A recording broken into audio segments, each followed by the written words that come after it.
कति छाडा बुढोले त नि साला झेक्ने बुढोले साला कति कमेन्ट हेर्दै गयो कि मान्छेको यो दिमाग नि कहाँ छ हौ त्यो पढ्ने क्षेत्र त यहाँ दिमाग यहाँ नभएर यहाँ आयो कोखामा त्यसको दिमाग चाहिँ अरूको दिमाग चाहिँ कहाँ गएको छ हौ जरा जागेर त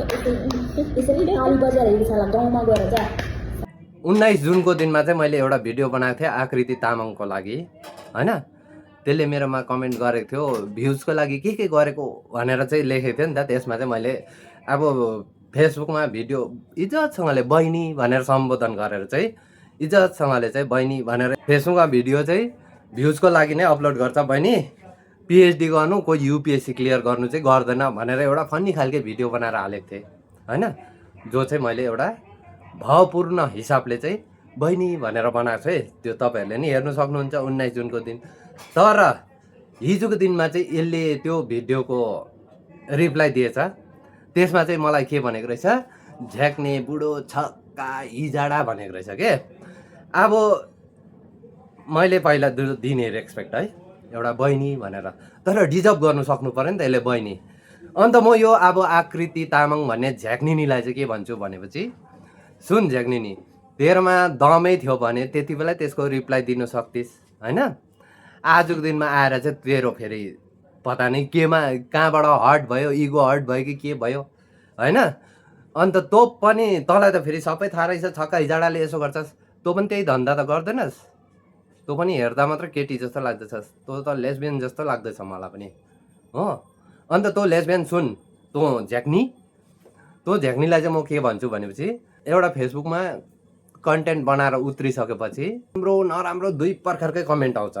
त्यसलाई अलिकति डाइजेस्ट गर्नु नै सिक्नुपर्छ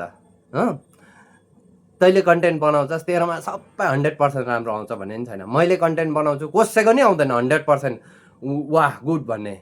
त्यसमा एक दुईजना नेगेटिभ गर्ने भेट्छ हैन अन्त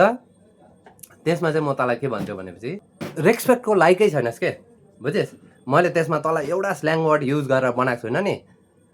यो झ्याक्नीले मलाई यस्तो लेखेछ भनेर बनाएको छु गएर हेर राम्रोसँगले बुझ